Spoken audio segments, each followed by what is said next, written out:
ba- and I think basically the only real change to the performance that I made, if you could call it that, is the addition of wheels and tires. That's about it. I just put some stickier tires on there. It's quick enough, if you ask me. It won't win a drag race against a V6 Sienna, or a four-cylinder Mazda 3 for that matter. But I still kind of want to drag race your Scamp and see which one's faster. Fantastic. We're just gonna pause for a second, Eric. I just realized, Nick, that we were not quite live after all. So we're gonna give. There we go. Now we got some people logging in. Okay, so we're gonna have to redo the introduction, but we'll spin it real quick. Sorry about that. So everyone, for the late introduction, we were just getting used to the technical side of the streaming app. So I'm gonna now we've got some people logging in. Okay, now I'm seeing some numbers. That's better. Sorry about that, guys. We'll start from the top in just a second once we have some numbers coming in here. Technology is hard. Hey, this is my first time hosting. Okay, so cut me a bit of slack. No, you don't get slack. You get flack. You get flack instead of slack.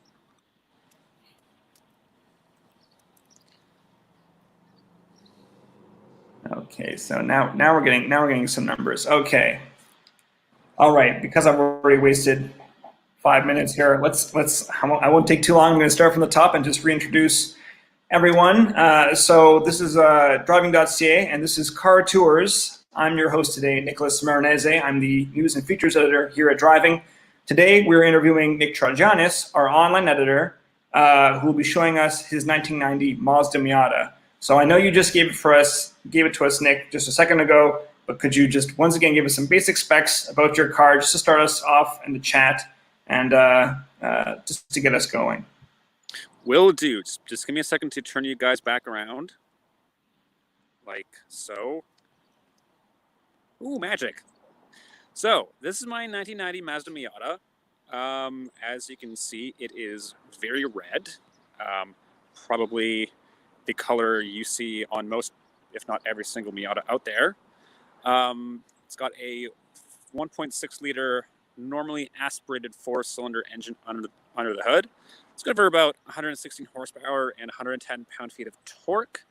It doesn't sound like much, but it's actually quite fun and peppy because the car is so light. It also has a 5-speed manual transmission. And that's about it. That's about it in terms of the basics of the car. I haven't done much in the way of upgrades, serious performance upgrades or modifications. I do have some stickier tires on there and larger wheels, but that's about it. All right. Well, how long ago did you get the car? It is coming up on 3 years now, or thereabouts. I got it in August of 2017. So yeah, it's coming up to 3 years now. Nice. And I understand this is not your first Miata. Is that correct? It is not. This is my second Miata. My first car was actually a 2003 Miata, which I got back in 2014.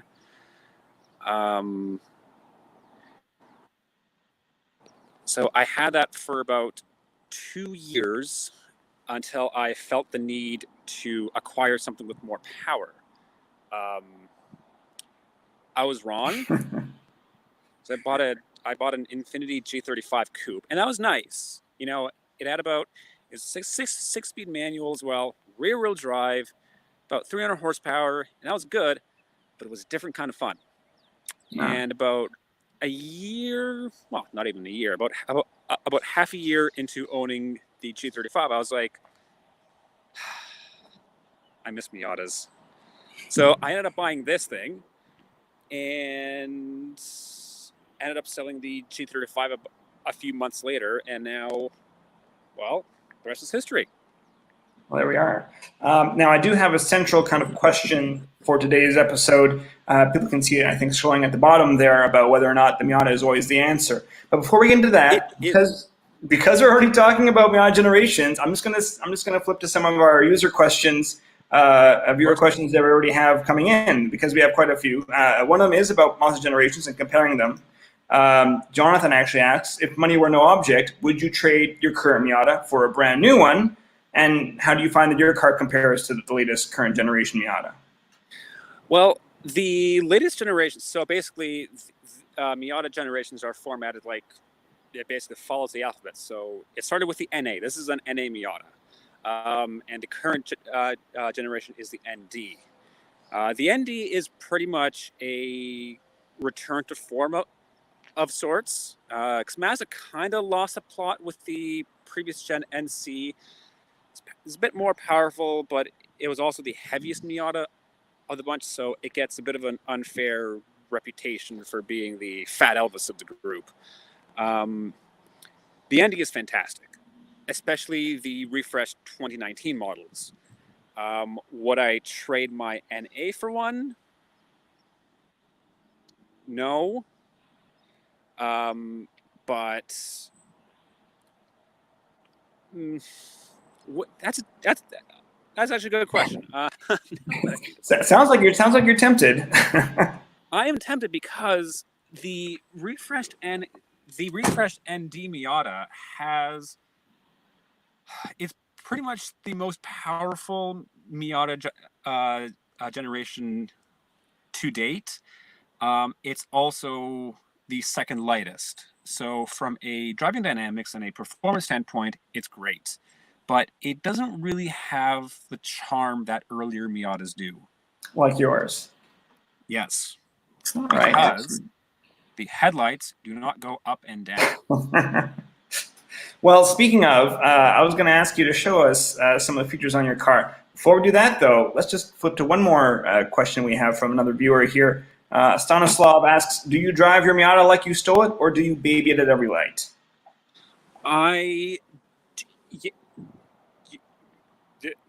Yes. I'm not afraid to beat on this car. I like to occasionally. I do take it to autocross, and that certainly does. See me drive it more in a more spirited manner. But I do also, take care of it. So I basically drive it hard when appropriate. So, like if I want to take a highway on ramp with some gusto, or take it to autocross, it isn't afraid of being driven hard. They're not as delicate as you might think they are. Okay, excellent. Well, yeah, you just mentioned, like I was saying, the headlights going up and down and some of the other neat features of the car. Why don't you give us a little tour of some of those features, and maybe also at the end of that, start it up and let us hear how this thing sounds. So first, I'm going to show you the headlights going up and down. Headlights go up, headlights go down. Headlights go up, headlights go down. Great. And if you do it fast enough, the motors go out of sync, so it looks like it has lazy eye. For instance, up and down, up and down, up and down, up and down, up and down. Yeah, there we go. Fantastic. I noticed you have the convertible top up in case it starts raining during our tour. How hard is that to take up and down? Is that a simple operation? It is. It's simpler in newer Miatas. In this thing, I have to undo one latch and a second latch down by the passenger area. I also have to unzip the rear window. So it's simple enough, but on newer Miatas with glass rear windows, see, this is plastic. On newer Miatas with glass rear windows, it's a simple unlatch and fold operation. So this one is a bit more involved, though. I'm also going to pop the hood and show you guys what it looks like underneath. Take a look at the it doesn't look like much. Yeah. No, nice. Yeah. You mentioned horsepower. Yeah, you mentioned horsepower figures earlier. We have a question from one of the readers, I think, or viewers who's a little bit interested in the speed aspect. Double Clutch Magazine asks, as a Miata enthusiast and a Fast and Furious buff, would you call this fine automobile a 10-second car or a 10-minute car? This is certainly a 20-minute car. Oh, wow, really? or maybe a 25 or 30-minute car. It's not fast by any definition. It is not fast, but it is fun. In terms of its ability to sort of be pushed in corners and whatnot. And the transmission is actually one of the best in the industry, if you asked for my unbiased opinion. But 0 to 60 comes on in about 8 seconds or thereabouts, and obviously obviously if that's not fast enough, you can always resort to the aftermarket. Putting a supercharger or a turbo in these things isn't exactly uncommon. All right, interesting. Well, before we get into the thesis I wanted to address today about not always being the answer, why don't you start it up? Let us hear this beast make its noise. Well, I hope you're ready to be disappointed. Let me just. Oh, that's just the key alert, which is really annoying. I should probably turn that off at some point. But, well, keys in the ignition. Foot on the clutch. Yeah. Stop beeping. Ooh, vroom, vroom, vroom. I think I can hear it. I think, okay, nice. Yeah. You can really hear that sewing machine spool up. Fantastic. I'm going to do one more reader question before we get into our main topic today. Stanislav again has a question. What drew you to Miatas and the Miata brand in the first place? That's a good question, actually. So when I started at driving, this was back in like 2013. One of the first vehicles I reviewed was the previous generation NC Miata, and even as the fat Elvis of the Miata lineage, it was still a really fun car. And I was like, the first time I drove it, I was like, damn, this is great. So when it came time to pick up my first car, I just fondly remembered how fun the NC was. And I was like, you know what? I want more Miata in my life. So that's ultimately what drew me to my NB. Nice. Now, as for switching my G35 for this NA, I didn't want to own the same Miata generation over again. So I figured, owning a first gen Miata, a roofing change. It's a different experience, and it is. It definitely has a much more basic interior, far fewer frills, but it's also really lightweight, and it's just so fun to drive hard. Nice. All right. Well, we're just about halfway through, so I know your phone battery as well is not always not the most reliable. So I'm gonna start into the main question. Joke's on you. I have a power bank. Oh well. All right. Then we have all the time in the world. Perfect.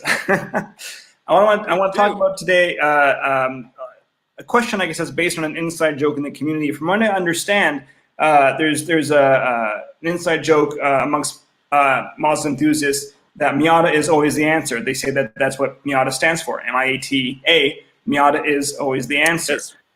So I know you probably heard scientific fact. And you say it's a fact. Well, that's what I want to know. I want to find out. If I ask a bunch of questions, will you give me Miata as the answer? So if you're all right with that, I'm just going to start with a couple of different questions for you. So let's start off like budget-wise. Say I'm a car enthusiast who's just getting into the kind of community. I don't have a massive amount of budget, and I need something that's pretty reliable, so I'm not spending too much money fixing it up all the time. If I want a reliable car that's not too expensive, should I get a Miata? Yes. Oh. Well, like how affordable are we talking here? So Miatas are slowly increasing in value because that's typically how the collector car market is going. As cars from like the 60s and 70s are falling out of favor among, well, people like us, except for you maybe. Thank you. 80, 80s and 90s cars are becoming more popular. And as such, they're increasing in value as people like us start to make money. That's also debatable between both of us, but whatever.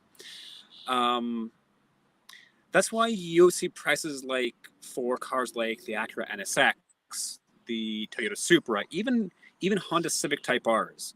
That that's why you see values of those absolutely skyrocket. We're not seeing that with Miatas just yet, but they are starting to increase.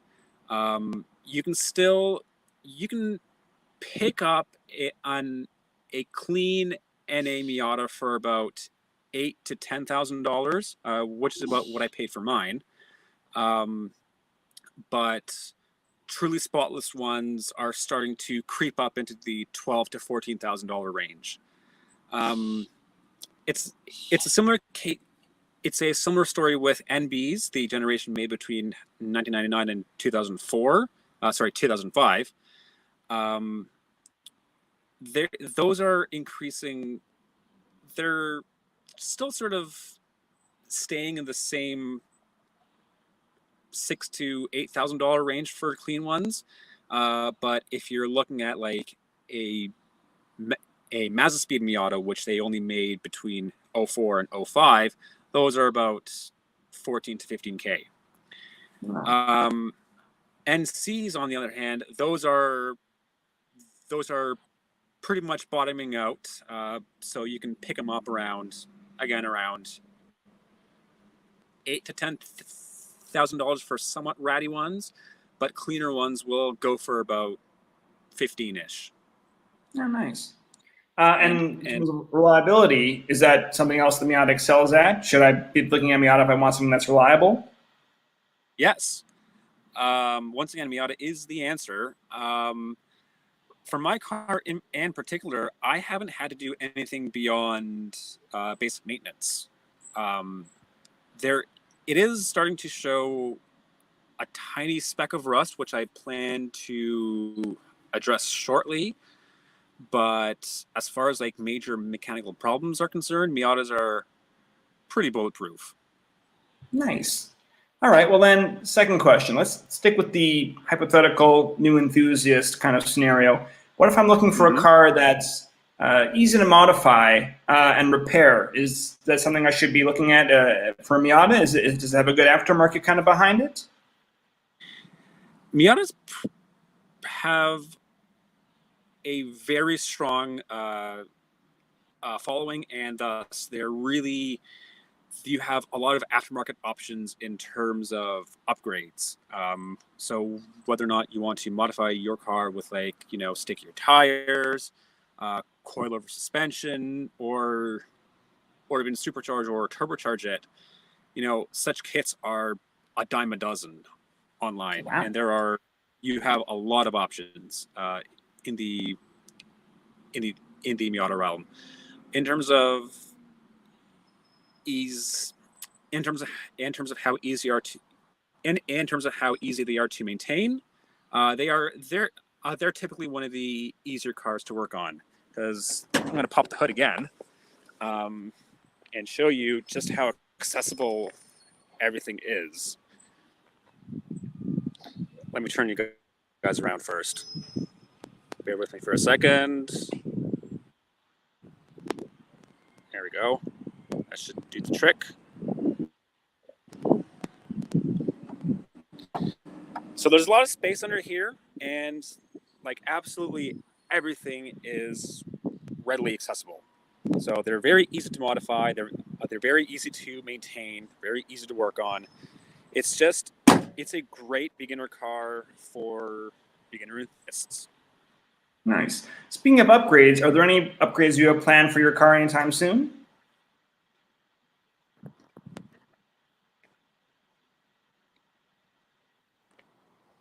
What was that? You kind of I was cut out saying, there speaking for a in brief terms of moment. upgrades, is there any upgrades that you're thinking of making to your car soon? I'm working on having a roll bar Oh, installed. I just have to find the parts I need.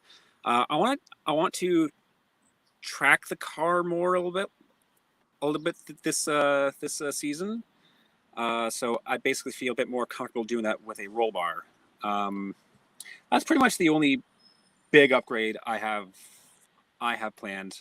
Nothing really mechanical. I've done a bunch of smaller things to the car, like small visual enhancements, but that's about it. all right. Well, speaking of tracking the car, I have another hypothetical question for you. If I'm into amateur motorsports, like say autocross, and I want to compete with more Mm-hmm. powerful cars, like maybe like a classic Corvette, should I get a Miata? Is Hmm. Miata the answer there too? You should. Miata is definitely the answer, and I can personally attest to this. You guys might remember our car tours episode where we profiled Clayton's Corvette. Now, Clayton and I also compete in the same autocross league. It's been a Oh, while since we've done an event together, simply because our schedules in the summer are just all over the place, and I'm sure COVID-19 certainly isn't helping this year.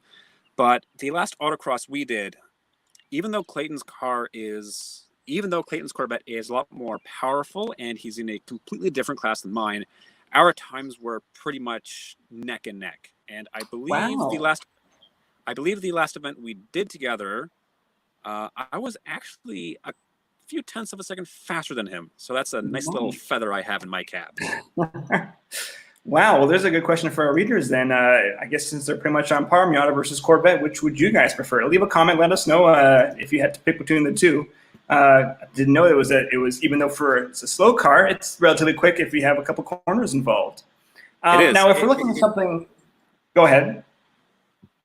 Well, I was going to say it's a slow car in a straight line, but with the right driver, behind the wheel. No, I'm not saying that I'm good by any stretch of the means. They're actually very competitive. One of the Nice. fastest guys in our autocross group, he autocrosses a 1996 Miata. Was it 96 or 97? Anyway, he's typically the fastest competitor of the day in a Miata Wow. with about 130-ish horsepower. Well, there we go. Jeez. So on the other end of the spectrum, if I'm looking for a car for, say, road trips, and I want, to bring a couple bags along, for two people, is the Miata a car I should be looking at then? Well, yes, although I will qualify that with an asterisk. If you're doing a long road trip that requires a lot of packing, um, Miatas admittedly aren't the best answer, and I'll show you what I'm talking about. As you can imagine, with a car this small, cargo capacity isn't its strongest suit. So let me just pop the trailer out. Not that big. Hmm. However, with my, I haven't done any huge road trips with this thing, but with my first Miata, I did go to New York City with my fiance. Well, now fiance. We spent we packed about 4 days worth of luggage, and you know what? Everything fit. It took some creative ways to pack everything into the trunk, but everything fit. Nice. Well, all right. I have one other hypothetical. Just going to point out we have one viewer who's definitely voting for Miata between Miata and Corvette. I think Alexander says that he'd love the Miata. I'm wondering if he'd still love it if he found out the answer to this question. I was going to ask if I'm looking for a car that can take on Canadian weather year round. If I want to drive it in the winter, in the summer, and everything, would you say I should get a Miata? I see you're trying to trip me up there. Well, to that I have to say it's all in the tires. Again, with my first Miata, the NB, I actually drove that thing year round with Bridgestone Blizzak winter Oh tires. wow. Um, it was it was actually really fun. I wouldn't really take it out in severe snowstorms, but then again, you really shouldn't be driving in severe snowstorms. But as long as you have the right tires on there and you sort of keep up with rust proofing or washing your car regularly, winter driving a Miata it isn't really a big deal. In fact, the biggest concern is probably rust. Oh.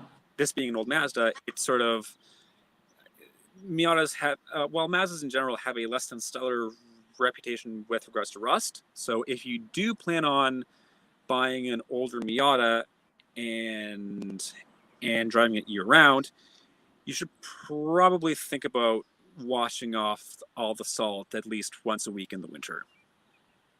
All right. Didn't know it was so useful. Yeah. As long as you have the right tires, they're actually pretty fun. Well, there we go. All right. I guess Miata kind of is always the answer. I'm going to wrap it up here another minute or two. I'm going to just point out we have at least one person here who's on Team Corvette. If it comes down to Corvette versus Miata, that's Clayton. I believe that's the person whose Corvette you were talking about racing. So maybe a little bit of bias there. But Clayton also has... Yes, you know what? Go ahead. Well, to that I say, Clayton, I challenge you to autocross this year. Clayton also has a question. I think we're going to end on this question since we're just about at time here. And Clayton says, do you have any future Miata trips planned? Well, that entirely depends on how soon our province opens up in terms of the whole COVID-19 closures. Right now, things are still kind of sort of locked down. But so I don't really have anything planned because, well, everything is still up in the air at this point. But once things start smoothing out, I definitely do plan on driving the Miata some more. Nice. Well, that's good to hear. Excellent. I think that's going to wrap us up here because we're just about out of time. But thank you so much for showing us your car, for giving us this personalized tour of your Miata, and for answering the question, is Miata always the answer? I guess yes. It is. Thank you also, everyone, for joining us today. I'm going to just encourage you to like and subscribe to our YouTube channel, as well to check out Driving.ca for some great car content, new, used, classic stuff. We've got pretty much everything there. And so I hope you guys join us and again. Auto reviews. Car tour. And also car reviews, yes, as our online editor wants to remind us. But yeah, that's going to be... that's going to be it for... Go ahead, sorry. No, sorry. I was just saying you were kind of cutting in and out there. So I will shut up now. Well, thanks again, Nick. And hopefully you guys tune in for another installment of Car Tours, hopefully next week. And yeah, keep it safe and have a good one out there.